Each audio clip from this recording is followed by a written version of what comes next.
Bonjour, nous sommes en 2015 dans le site de l'Institut Docteur Angélique dans une série de vidéos consacrées aux sacrements et aussi aux sacramentaux. Nous sommes rendus maintenant à des questions annexes, à savoir, est-ce qu'il y aurait davantage de sacrements que les 7 que reconnaît l'Église catholique? Et je voudrais aborder maintenant la question de l'exorcisme. Donc cette prière solennelle, mais qui peut être aussi une prière humble, pratiquée par les fidèles, et qui chasse le démon. Donc, est-ce que l'exorcisme est un sacrement? Ça veut dire, est-ce qu'il opère parce que la prière est prononcée, ex opere operato, parce que l'œuvre est faite, ou est-ce qu'il est un sacramental? Ça veut dire, est-ce que l'exorcisme fonctionne et le démon s'en va en fonction de la foi de ceux qui le pratiquent, de leur humilité, de leur amour de Dieu, et de l'amour de Dieu des personnes du ciel qui sont appelées à l'aide. Alors d'abord, petit résumé. Il y avait dans le temps, avant le Concile Vatican II, un ministère institué qui s'appelait l'exorciste.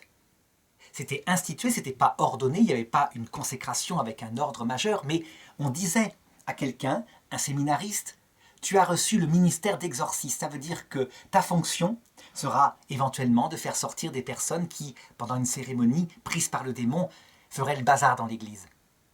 Il y avait d'autres ministères institués, comme le portier, comme le lecteur, comme l'acolyte. Mais il y avait l'exorciste. L'exorciste était donc un jeune homme, souvent, un séminariste. Il ne pouvait pas, évidemment, pratiquer le grand exorcisme solennel qui implique une distinction, un discernement de qui est possédé et de qui est simplement malade mental. Lui, il ne pouvait que prier humblement pour la personne et puis la faire sortir de l'église. Ce ministère institué montrait que par le fait qu'on est baptisé et qu'on a reçu la confirmation, donc la plénitude du caractère qui indique la présence de Dieu, eh bien on est tous exorcistes. On peut tous chasser le démon. Mais évidemment, pas n'importe comment. Par une sorte de sacramental, on se met devant Dieu, devant la Sainte Vierge qui est la reine des anges, et on dit « Sainte Vierge, je pense que cette personne est possédée, s'il te plaît, agis ». Fait que le démon s'en aille en enfer et qu'il arrête de la tourmenter. C'est fait dans le cœur, il n'y a pas de grand rituel, c'est une prière, c'est une communion des saints, c'est un sacramental. Ça veut dire que Dieu agira efficacement parce que on a pratiqué devant lui cette prière, et plus on l'a fait humblement et dans l'amour, plus il agira. Parmi les sacramentaux, il y avait l'eau bénite qui servait à cela aussi. On se souvient par exemple de Sainte Bernadette. Lors de sa deuxième apparition, une dame catéchiste du village de Lourdes lui avait dit « Prends de l'eau bénite, si jamais c'était le démon qui se camouflait, et non pas la Sainte Vierge. Tu lui lanceras, et on verra sa réaction. » Lorsqu'était arrivée la deuxième apparition, Bernadette avait couru de toute la force de son jeune âge, elle avait 12 ou 13 ans, vers la grotte de Lourdes. Madame Barbedette n'avait pas réussi à suivre. Et quand elle avait vu la Sainte Vierge, elle ne savait pas que c'était la Sainte Vierge, elle lui avait lancé l'eau bénite, et plus elle lui en lançait, plus elle souriait. C'est un exorcisme qui est autorisé pour tous les baptisés. Donc les sacramentaux sont là. Maintenant, il y a une autre forme d'exorcisme, une forme solennelle, avec, je dirais, une liturgie particulière qui est dans le rituel. L'évêque de chaque diocèse actuellement en France nomme un prêtre, quelqu'un de sage, quelqu'un de théologien, quelqu'un qui ne croit pas en tout, quelqu'un qui pourtant croit à l'existence du démon, c'est mieux. Pourtant, il y a eu pendant des années des prêtres qui n'y croyaient pas. C'était dommage, c'était catastrophique. Disons, il a des qualités de bon sens et des qualités de théologie. Il va être chargé par l'évêque d'exercer le ministère du grand exorcisme. Il va recevoir les personnes, et par une série de signes, il va essayer de discerner quelle est la cause de son mal-être. Est-ce une cause naturelle? Est-ce une cause naturelle, ça veut dire psychologique ou morale, ou un péché? Est-ce une cause paranormale, donc la vraie présence d'un esprit mauvais qui lui tourne autour? Et il y a plusieurs sortes d'esprits mauvais. Lorsque l'exorciste a la certitude qu'il y a eu la présence d'un esprit mauvais, alors dans certains cas, il va prendre le rituel de l'église, il va mettre son étole de prêtre Et il va commencer le grand exorcisme qui, globalement, se fait en 3 étapes. D'abord, on prie ensemble et le prêtre exorciste se fait entourer souvent d'enfants ou d'adultes qui vont prier avec lui. Deuxièmement, si le phénomène s'est manifesté, on l'interroge. Qui es-tu? D'où viens-tu? Et troisième étape, en invoquant tous les saints, et d'abord les moins connus, puis au sommet, la Vierge Marie, on demande à ce démon de partir, de retourner en enfer, de quitter cette personne et de ne plus jamais revenir. Parfois, ça marche, mais parfois c'est un vrai combat. Tout simplement parce que parfois le démon est lié par un pacte, par exemple une sorte de sort lancé par quelqu'un, et il ne peut pas partir tant que ce sort n'a pas été levé, le pacte détruit.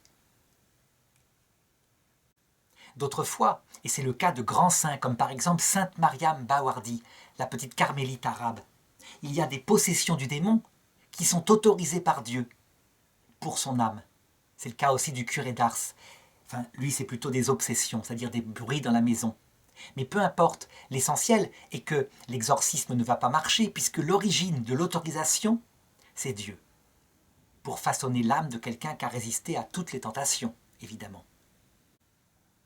Alors, la question qui se pose maintenant, est-ce que ce grand exorcisme, dont la liturgie a été changée après le Concile Vatican II, est-ce que ce grand exorcisme est un sacrement?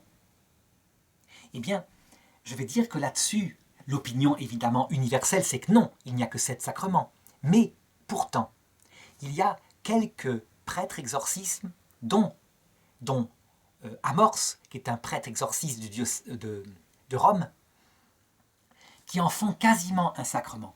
Ça veut dire quasiment quelque chose qui agit ex opere operato, parce que telle prière a été récitée, c'est efficace et le démon s'en va. On peut dire que la grande thèse de Don Amorce, Gabriele Amorce, c'est de dire, avec la nouvelle liturgie qui a été produite après Vatican II, on n'a plus évoqué Saint Michel, archange.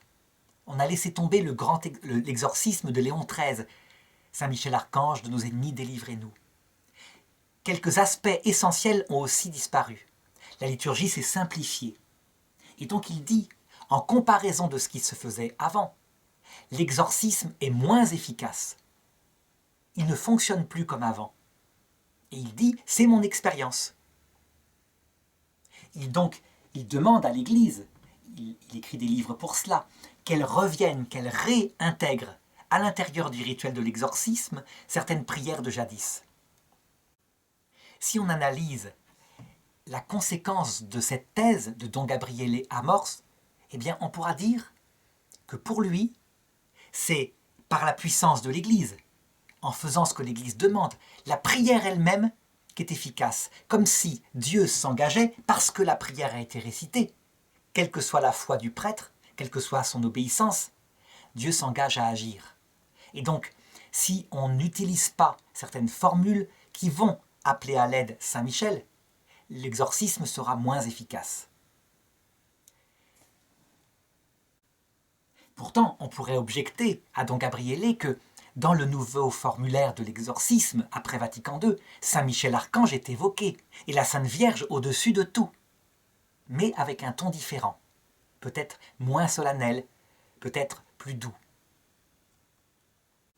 C'est pourquoi il y a une autre thèse qui consiste à dire que, en fait, l'exorcisme, même le grand exorcisme, est un sacramental, uniquement un sacramental. Et que, en fait, il ne tire son efficacité que de la foi, de la charité, de l'humilité de ceux qui le pratiquent et de ceux qui viennent aider depuis le ciel. Mais de toute façon, dans les 2 exorcismes, les saints du ciel viennent. Donc ce n'est pas le problème.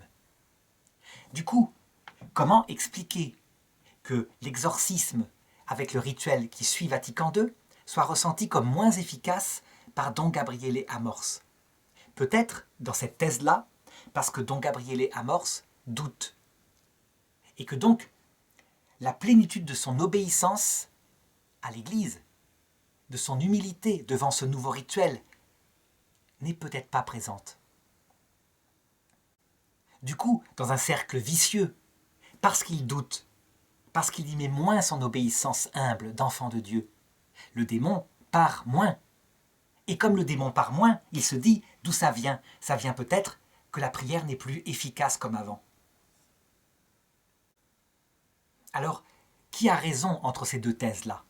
Est-ce que la prière, rédigée par l'Église, parce qu'elle est l'intention de l'Église, est efficace par les paroles prononcées? Ou est-ce que c'est d'abord fondamentalement la foi de celui qui pratique ses prières et qui se fait entourer par des gens qui ont de la sainteté pour prier avec lui, qui serait efficace, sachant que dans les deux cas, les gens du ciel viennent, mais qu'ils nous éduquent, nous sommes des enfants, donc ils veulent nous apprendre quelque chose. Eh bien, je dirais qu'il est difficile de trancher, mais que personnellement, j'aurais tendance à trancher pour la deuxième chose. Je pense que quand on pratique très longtemps le ministère d'exorcisme et qu'on fréquente le démon, on finit insensiblement par croire à ses fadaises, par écouter. On voit même parfois des livres qui sont écrits où des exorcistes publient ce que le démon aurait été forcé de dire sous la souffrance de l'exorcisme. Or, dans l'Évangile, on ne voit jamais Jésus faire ça. Il y a même un moment donné où il va, un démon apparaît, enfin un possédé, et le démon se met à crier « Je sais qui tu es le Fils du Dieu vivant. Es-tu venu pour nous perdre ?» Le démon ne dit donc que des vérités, et des vérités grandioses, absolument uniques, que Jésus n'a pas encore révélées. On dirait qu'il a presque deviné qu'il est le Verbe éternel de Dieu. Eh bien Jésus le fait taire. Tais-toi et sors de cet homme. Ça veut dire qu'il n'accepte pas, il n'accepte rien venant du démon, pas même des vérités. Pourquoi Jésus agit-il comme ça? Parce que le démon est un être intelligent, suprêmement intelligent. Et s'il dit des vérités, c'est qu'il va camoufler dedans des erreurs. Or, quand on fréquente le ministère de l'exorcisme trop et trop longtemps, sans savoir à un moment donné dire « j'y renonce pour un temps, je vais me tourner maintenant plutôt vers Dieu et ses saints », après avoir lutté contre le démon pendant des années, eh bien, on finit par croire en ces fadaises, à se servir de l'expérience qu'on a constatée et qui en fait est un piège du démon.